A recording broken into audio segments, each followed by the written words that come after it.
Forbes articles that I wrote, right? So I wrote for Forbes. My theme was mentoring young leaders, and a bunch of my articles went viral. Got a couple hundred thousand views. One of them is called "Why to Start Preparing for College in Sixth Grade." Why to start preparing for college in sixth grade? I did not write about academics, but I write about their struggles, write about habits, and etc. Remember back then, Sabrina uses anecdotes in the articles. She was 14, she was 11. And Sabrina goes, oh, Dad, I don't know what to do in school. So I kind of guided her. So she founded, out of her agency, the Acts of Random Kindness Club, the ARC Club that spread to hundreds of schools through the nation.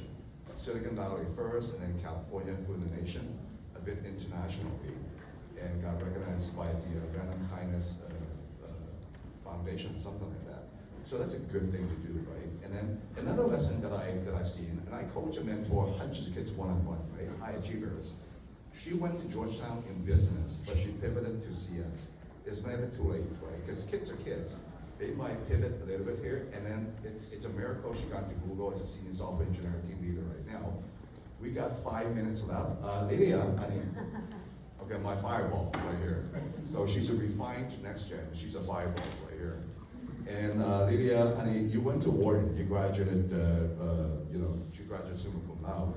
She was like a boss, and she was a co-president for FinTech Club and all that. But what Lydia did is something very unusual. Most Wharton kids, right, top leadership school, top finance leadership schools, finance school. Most kids go into iBanking, or go into consulting, go into finance, right? But she became an engineer. Your history, your present, your future. What's your perspective? Let me start off by saying thank you so much for having me. It's great and an honor to share this panel with you all. And let me also talk about growing up. Being the child of this man, not always easy. As mentioned, we started preparing for college in the 6th grade. I started shadowing events like this when I was 12. Imagine. I love television. Every time I would go, I'd be like, okay, Dad, I'd smile, I'd engage, and my 12-year-old self would be like, yeah, let's exchange emails. But looking back, I wouldn't have it any other way.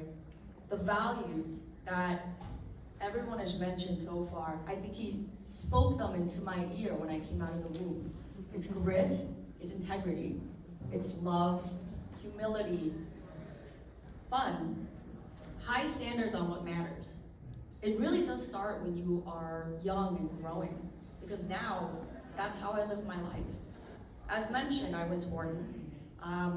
I really was passionate about business and working with people. I like to talk, as you can tell. But growing up in the Silicon Valley, I also fell in love with software. And I had this urge to understand it at a fundamental level. That's why I chose software engineering instead.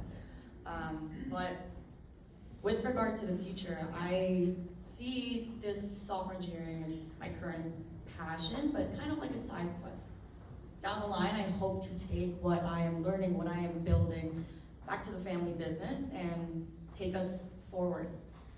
As mentioned, the most important things to me is love, family, friends, because at the end of the day, if you don't have that, nothing really matters.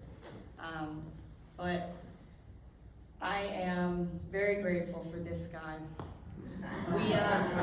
As you might be able to tell, we butt heads a lot, but that is a fire of passion, that's a fire of love, that's family at the end of the day. So,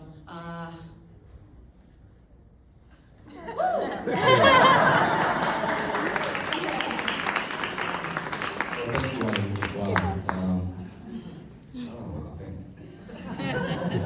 Okay, we have 2 minutes left. I guess the leading gens and parents, grandparent here, give your 30-second closing